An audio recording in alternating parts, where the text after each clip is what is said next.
Chromosomes. Little strands of nucleic acids and proteins are the fundamental genetic instructions that tell us who we are at birth.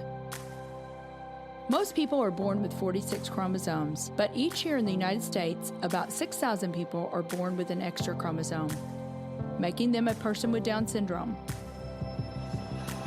If you've ever encountered someone with Down syndrome, you know that they are some of the kindest, most joyful people you will ever meet. They truly have something extra. My name is Lisa Nichols, and I have spent the last 24 years as both the CEO of Technology Partners and as the mother to Allie. Allie has something extra in every sense of the word. I have been blessed to be by her side as she impacts everyone she meets. Through these two important roles as CEO and mother to Allie, I have witnessed countless life lessons that have fundamentally changed the way I look at the world. While you may not have an extra chromosome, every leader has something extra that defines who you are. Join me as I explore the something extra in leaders from all walks of life and discover how that difference in each of them has made a difference in their companies, their families, their communities, and in themselves.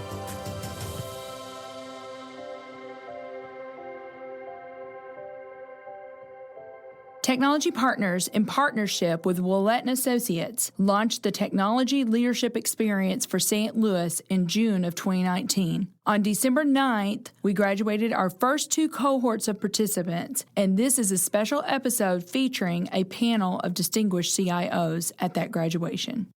We have some special people here today who have been very involved in the program as sponsors, mentors, doing pretty much anything asked of them, doing things that we don't ask of them to really make this special for you. So they stepped up one more time. They said, we'd love to be part of a leadership panel. So we want to help you get one more nugget today from your experience. We're going to go through their leadership philosophy, journeys, stories, kind of really unpack. So I'm going to just have you go down through quickly and with your introductions, and pretty special gathering. So we wanted to capture it on podcast. So thank you for being good sports with that. I know it adds a different dynamic. But Mike, I want to have you guys all pronounce your last names so we have to get them correct here. But just talk about maybe something about you that we wouldn't know about from LinkedIn, maybe something about your company we wouldn't know about, and just kind of just do a quick intro. So my name is Mike Perzazik. I'm a VP Enterprise Architecture and IT Strategy at Panera. That's my title, but that's not really what I do. I probably need to change the title.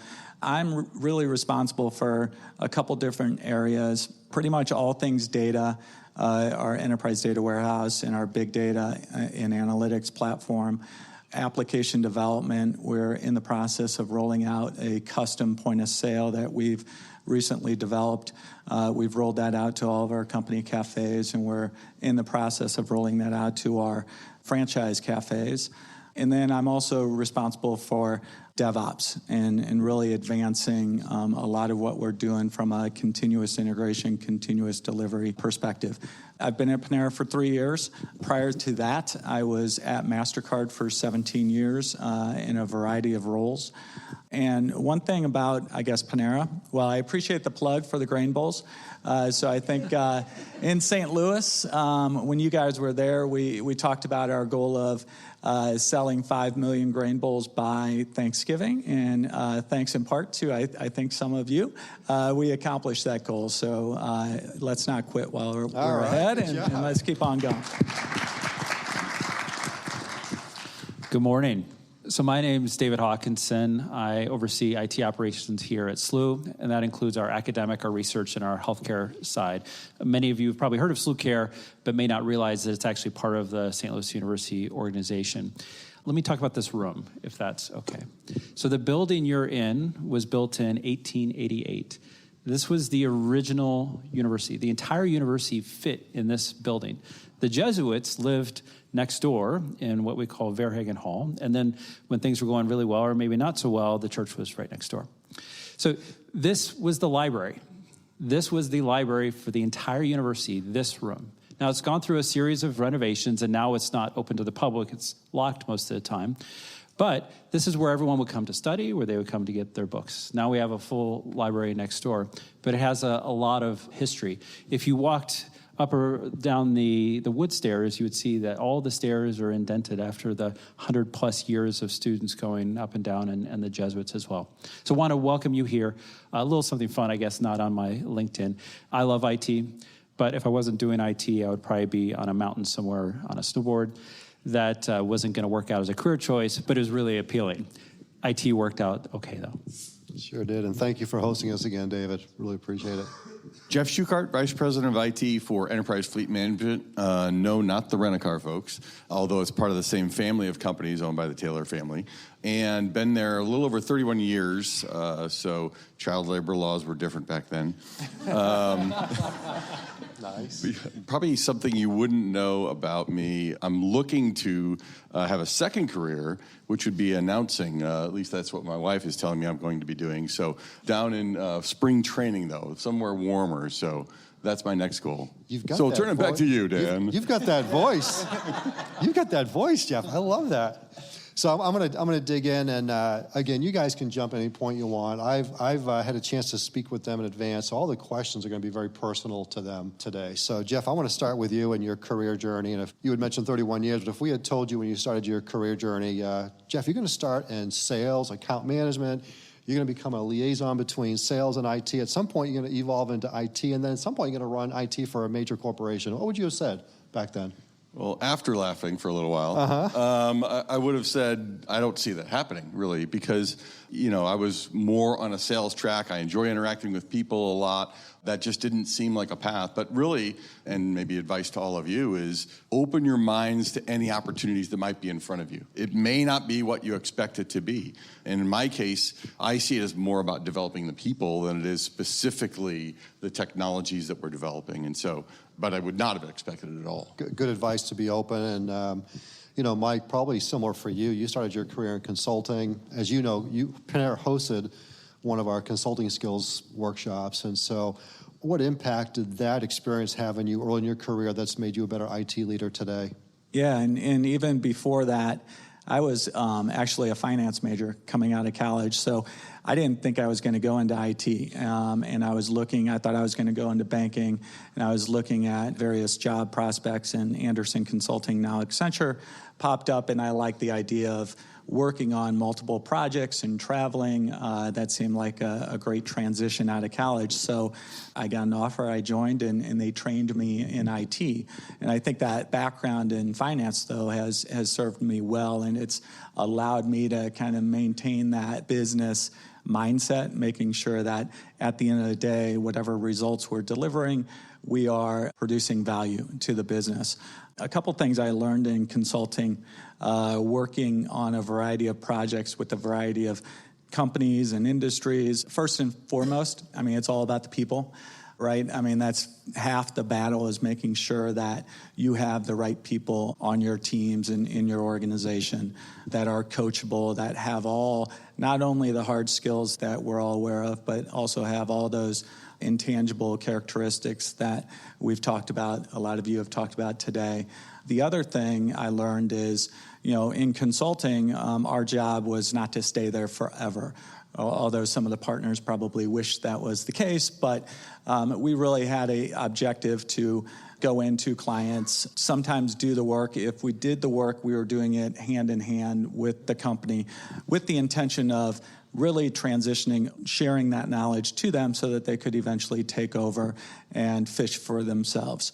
So because of that objective that we always had, it really helped me kind of develop that muscle of really empowering people that I worked for me, that I was consulting, and making sure that I wasn't overly prescriptive in telling them how to do their job, but rather guiding and consultative so that they could do it themselves. Great perspective. And David, you had a similar situation before you became a permanent CIO. You were a consultant CIO, right? And so you'd kind of drop in, take the role for a while, clean up the mess, do some stuff, right, and then move on. What did you gain from that experience? I learned that every environment is different. Every company is different. It has a different culture.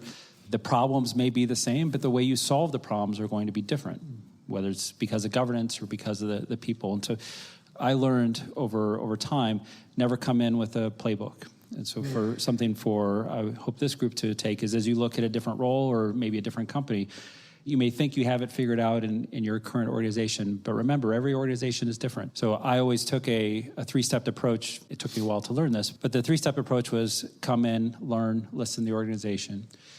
Second step was really try to come up with an operational plan with the team to address any of the concerns that have been raised. And then third was to really try to focus on the strategic areas. And so for me, it was about not coming in and thinking, okay, I've got this. I've been at 4 or 5 different organizations as a CIO, and so I know exactly what their problems and their solutions are, because I came to learn pretty quickly that every organization is different with different problems and different solutions. Awesome perspective. You and I talked earlier, too, about politics. You learn how to come in and assess the dynamics, right? And I think a lot of times in our profession, you know what we do with politics. You guys love politics, right? You know what we do? We tend to be flounders. We bury ourselves in the sand and say, just let me do my job. I just want to work hard. Let me do my project. Let me work on this initiative. But guess what derails our projects and our initiatives, right? It's that stuff that goes on. And unfortunately, we have a negative perspective. We think sharks. Right? We think all this negative shark-like behavior in politics, but what we like to say is be the dolphin. Think about the dolphin. What's a dolphin do? Socializes, right? Collaborates, works as teams. They come up for air. They get out of their cubes. They get out of their offices. They know who plays golf with who, right? But be the dolphin when it comes to that politics. It's not good or bad, but great perspectives, David.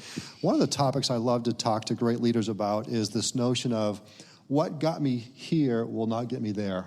And I see a lot of people topping out in their careers, and they get pigeonholed, and they allow themselves to get pigeonholed. And they believe that the muscle they built to get to this role is going to enable me for the next role. And so, David, I want to come back to you, and as you've taken on different roles and moved up higher in the organization, what have your lessons been around that whole notion of what got me here is not going to get me there? For me, the higher up the organization, the further you actually get away from technology. And I'm sure you have all experienced that in one way or another. As a CIO of an organization, I really characterize my day with 3 things: people, problems, and politics. Technology actually isn't a part of that at all. Now, I oversee an IT organization. I fully understand that IT is a large part of what we do. But if I focus my time heads down, as you had said, focused on projects and not being outside the office, that would not have worked. And I would not have been able to get to where I am here. Also, your social dynamics are going to be different.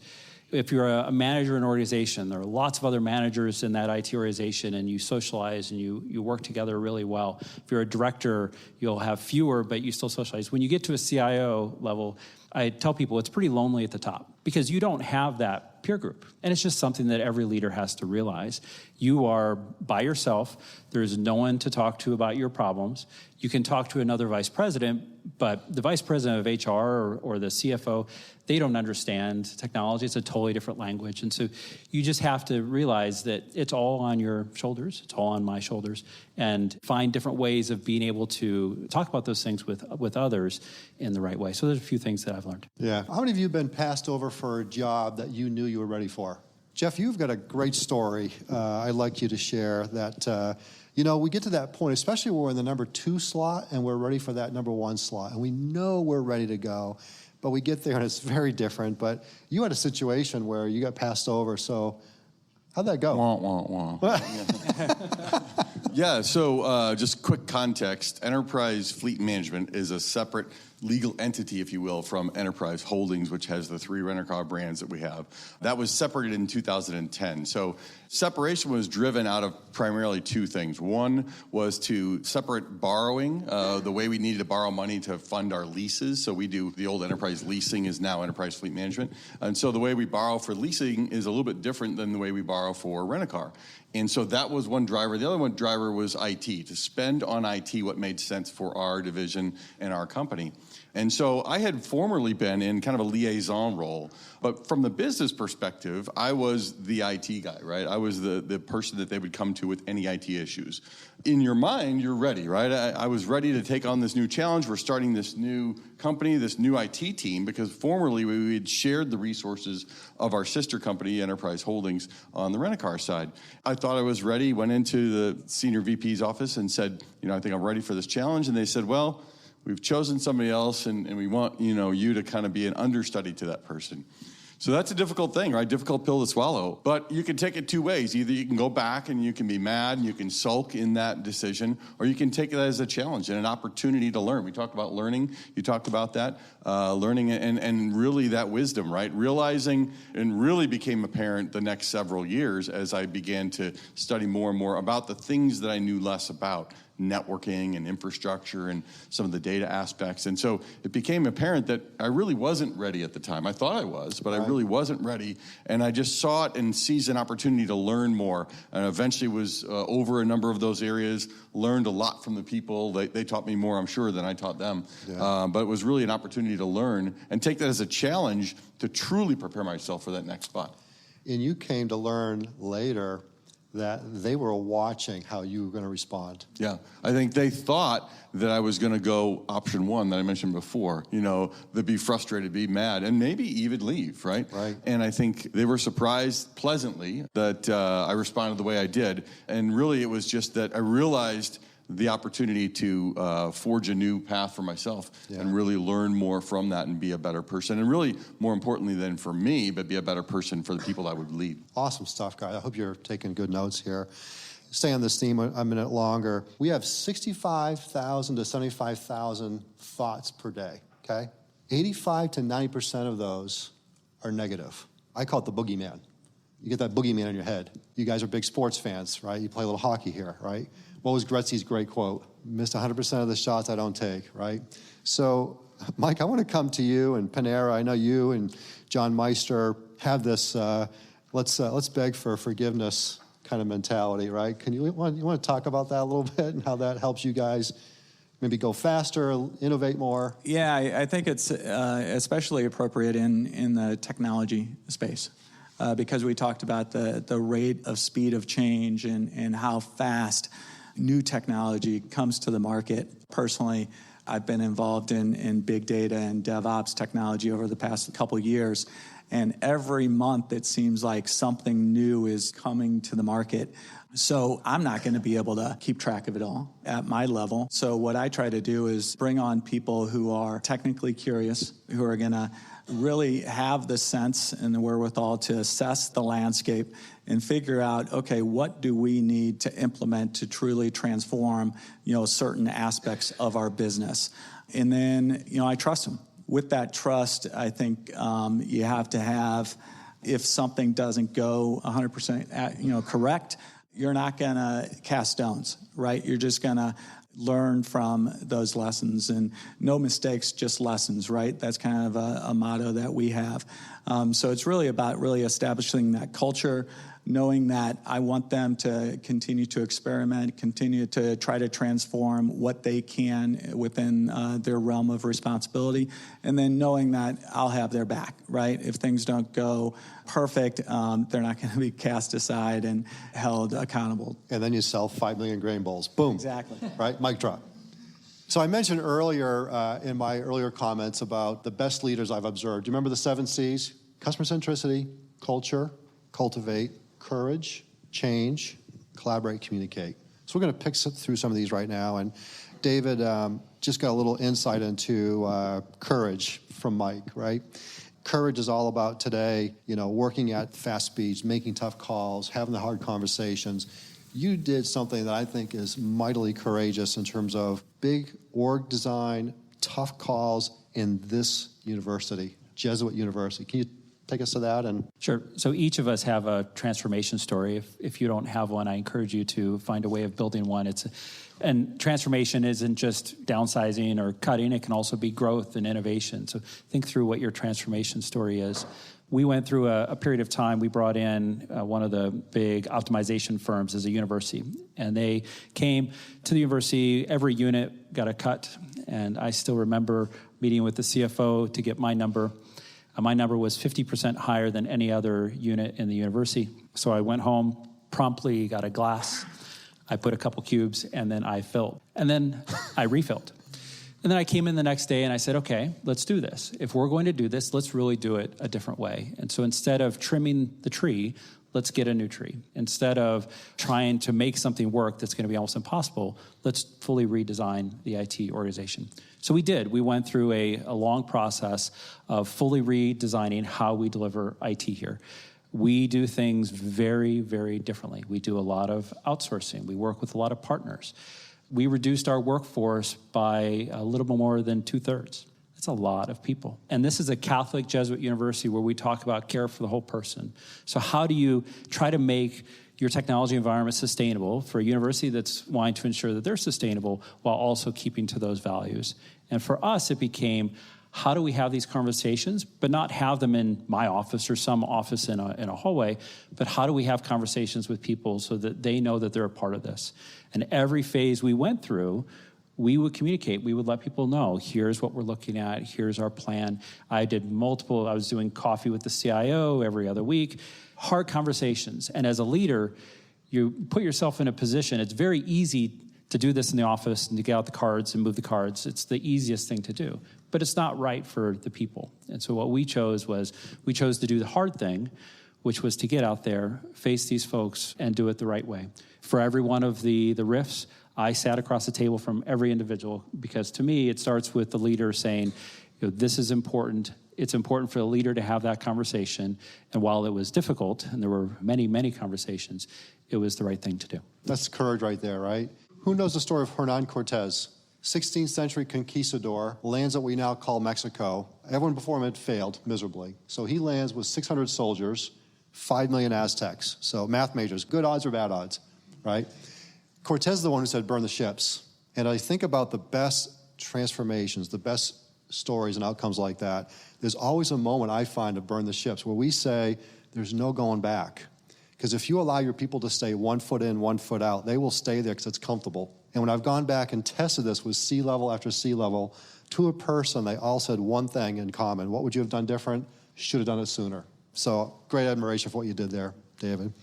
On the theme of courage, what's the common denominator of courage? In other words, if you don't have this, there's no courage. Fear. No fear, no courage. And at the end of the day, you find that courage is a choice. So, Mike, I'm going to come back to you. And how do you build up courageous people in your organization? To carry forward with what I was saying before, I think it's about first establishing that culture where they're not overly fearful of, a mistake. If they know that the organization and their manager is going to have his or her back, they're going to be naturally more courageous. They're going to be more willing to take appropriate risks. Now, on the flip side, you have to occasionally hold people accountable, because there's a difference between being courageous and taking appropriate risks versus just being overly reckless. So you don't want that. So it's a balance, just like everything that you guys have talked about throughout this course and David talked about earlier.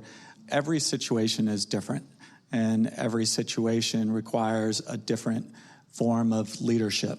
And I think the skills that you acquire and learn in workshops like this are tools that you can put in your toolbox, so that when you are faced with a certain situation, you can pull the appropriate tool out at the right time. Fantastic.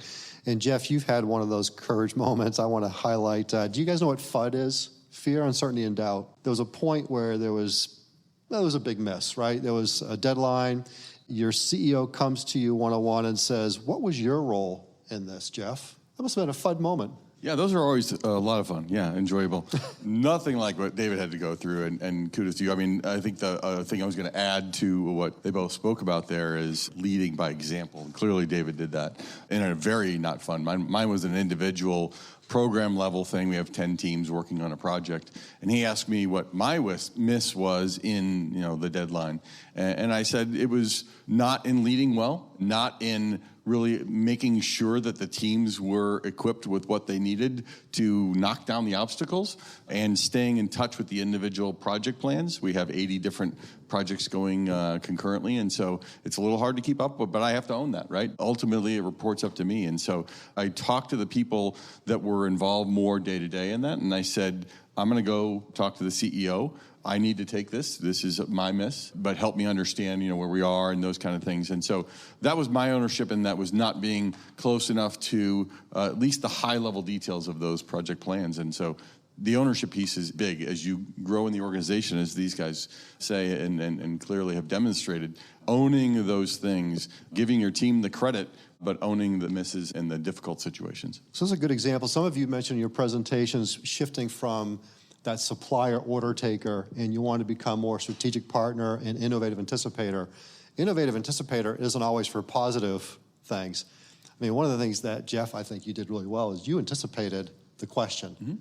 And you knew the audience, i.e. the CEO, and you knew what his whiffums were. Right? So you were prepared for it. Right. You have to be Hard prepared. conversation. Right? Yeah, good stuff. I want to just change up a little bit for a couple of what I call lightning round questions. Don, do you have a question? Thanks, guys.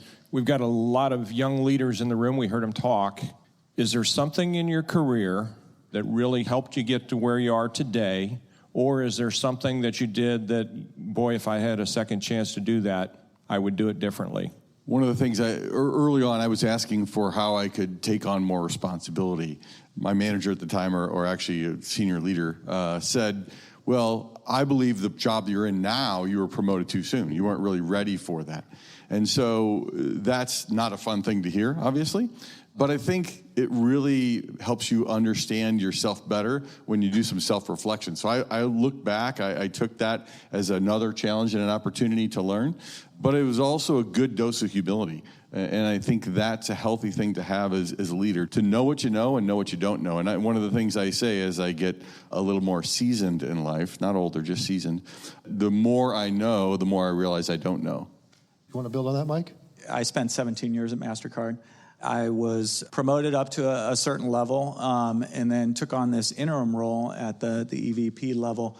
I think in hindsight, I wish I would have handled that situation different. And what I failed to do first was really establish relationships with my new peer group at the time. As a result, I was just full steam ahead doing what I thought was best and probably didn't handle the politics as well as I should have. So I would have definitely handled that situation differently. And it underscores kind of the importance of those relationships with your peer groups, especially in larger organizations.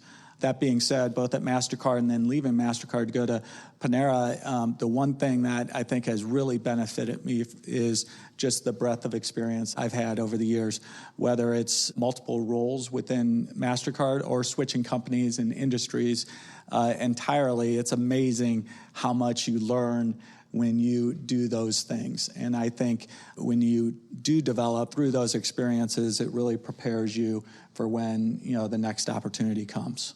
So hopefully you guys are picking up some of these themes here. You're hearing some constant themes, right? I love this stuff. I'm going to add to this with a lightning round question. So this is a short, quick answer.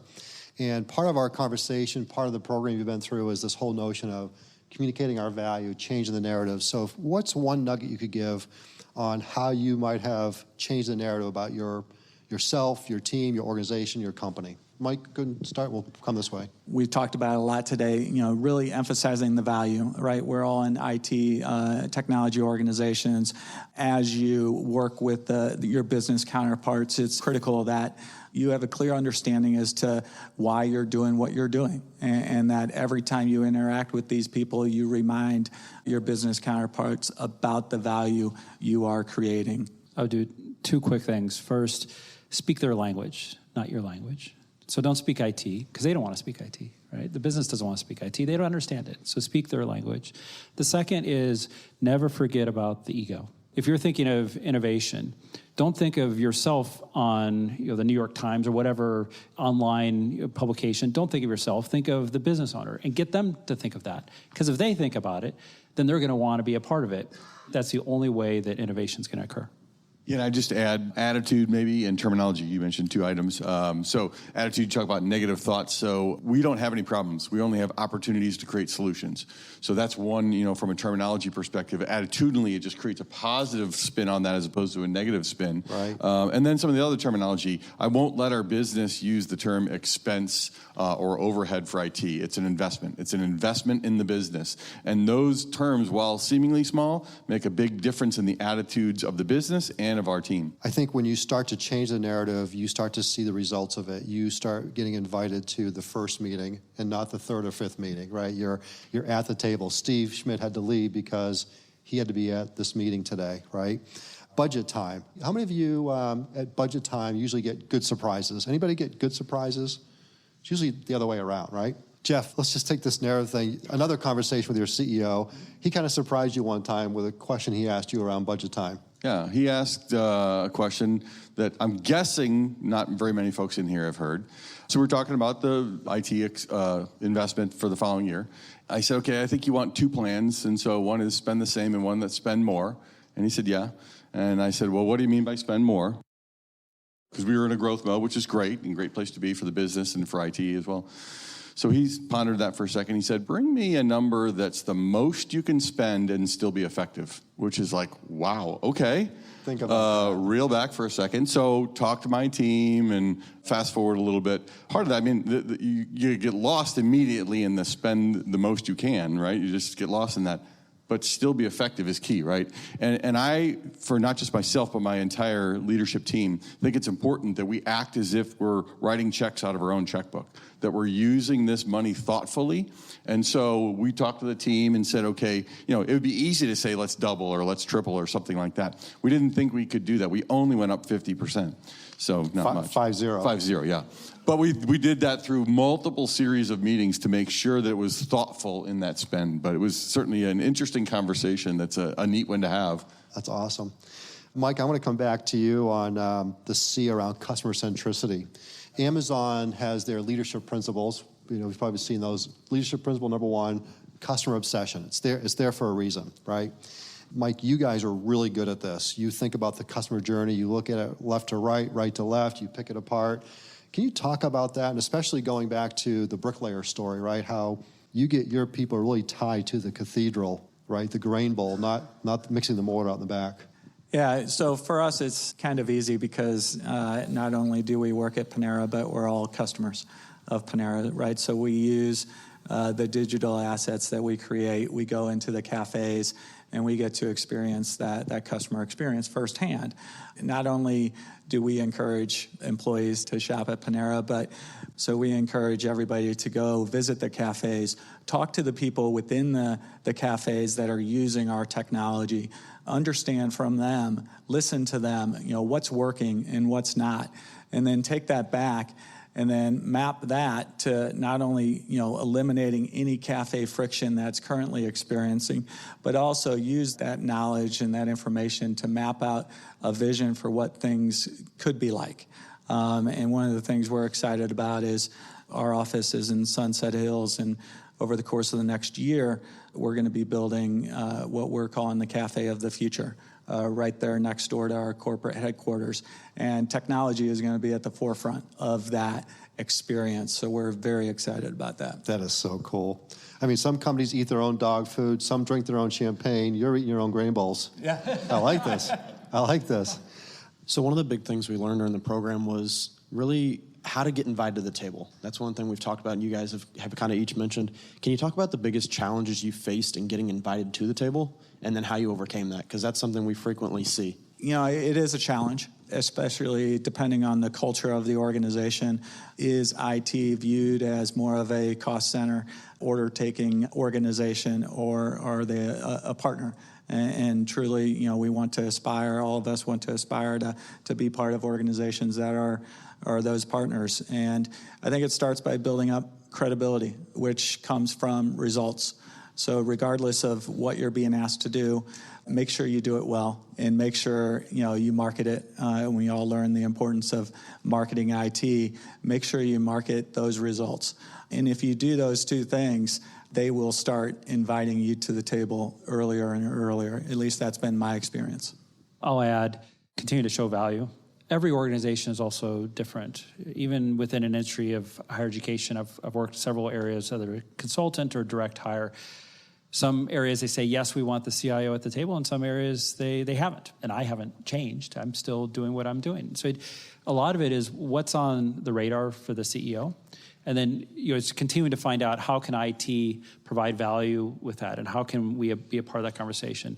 But every time that I've been able to join that conversation, and it hasn't been because I've been asking, it's because I've been able to show value organically, and people have talked and said, this makes sense to have David at the table talk about this. We've been fortunate enough in my team to have a seat at the table really from the get-go. So that's been fortunate. I think the key is continuing to deliver success along the way so that you don't lose a seat at the table, right? That would be the worst thing to do, and to not be thought of as part of that team that helps lead that.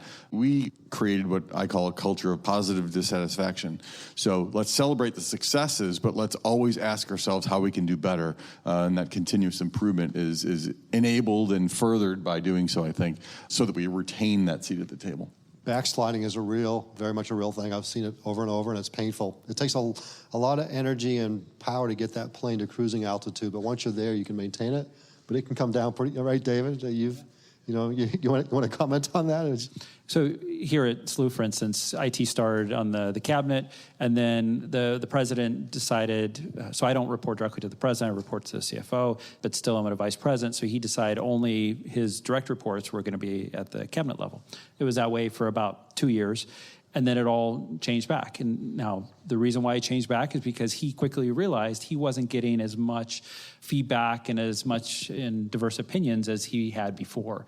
There was nothing I did differently. It was just continuing to show that value, continuing to communicate the value, and then people started realizing, hey, we don't have the right people at the table to have these difficult and strategic conversations. Yeah. You guys know the challenges with communication today, right? I mean, we're distracted, short attention span. What's the average adult attention span?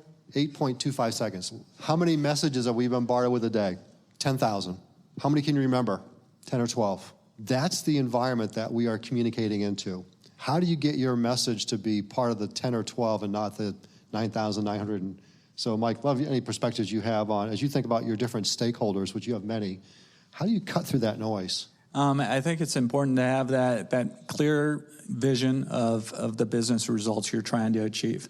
So, for example, a couple years ago when I first joined, we had this initiative called one-to-one marketing, where we wanted to really evolve our loyalty program. And from the very beginning, we had a clear metric around driving 100 bips of same-store sales, comps. We use that as really our compass with every decision that we made, working with the business. What do we want to do? When do we want to do it? It always came back to, okay, is it going to help us drive those 100 bips of comps? And it really helped us stay organized in our thinking. Yeah. Last formal question, and I want to come back to you guys here, but Jeff, for you, one of the words that you use often is the word intentional when it comes to learning, when it comes to communication, when it comes to collaboration. You're big on gathering. Can you speak to that, how you do that, what it means to culture? Yeah, we're very intentional in terms of helping our folks understand their connection to the business and the business growth and what's happening there. So we have quarterly IT team meetings of all of our team members. We do have some folks that are remote, but we have Zoom conference technology that we use so they can dial in and also see the slides and those kind of things. But we're very intentional about bringing leaders of the business in to talk about what's happening in the business, the growth that's happening, and I typically ask them to have an angle for IT, right? So help understand what this new tool has done for the business, the feedback that they're hearing about it. So that's really important. We had a survey a few years back about how well do you understand your connection to the business and your role in the business. And, typically you'll see maybe 60, 70, 80%. We were fortunate enough to get 100% of our team have an understanding of their connection into the business, whether you're on the help desk, whether you're an infrastructure engineer, network, application development, but you have to be intentional in those things. You have to talk about that. And we also co-locate right next to the business, and that's important for us too, so that we stay close. We hear the talk tracks. You mentioned talking in business speak, David. That's important for us to understand the terminology that they're using and really try to get our folks to speak and translate into that terminology. Love that. And I talk in terms of the bricklayers. You speak to the NASA janitor. Yeah, there's a story from the early 60s where Kennedy challenged everyone we're going to get to the moon by the end of the decade, right? And part of that was each and every person understanding that they had a role in doing that.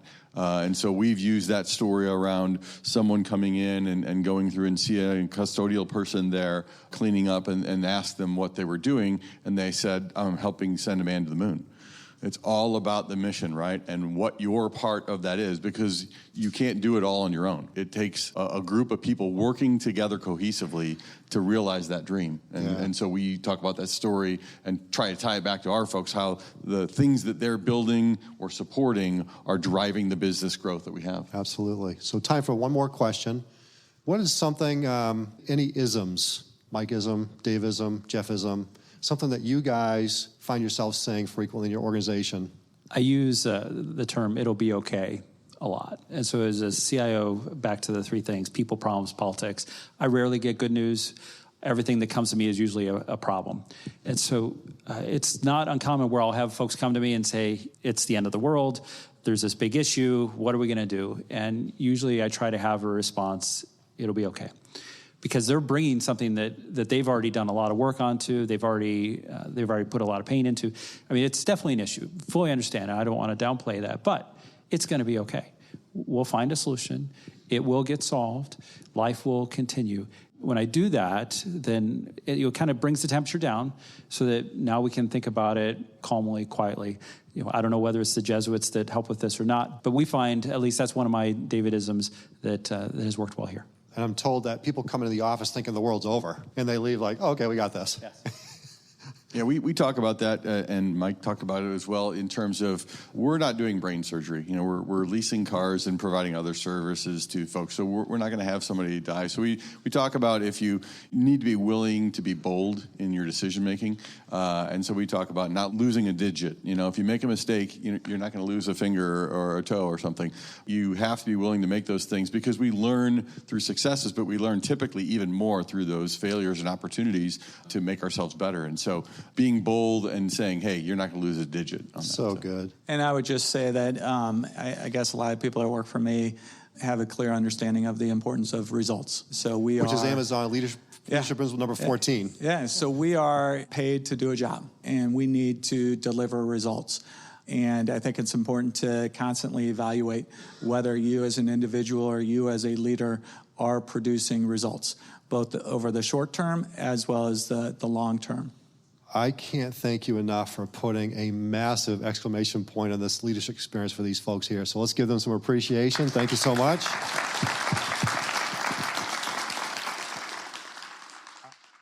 This was such a special morning. We will be launching Cohort 4 at the end of February. If you are interested in participating or mentoring, go to the show notes to find out more. Thank you for listening to today's show. Something Extra with Lisa Nichols is a Technology Partners production. Copyright Technology Partners, Inc., 2019. For show notes or to reach Lisa, visit tpi.co/podcast. Don't forget to leave a review on Apple Podcasts, Google Play, or wherever you listen.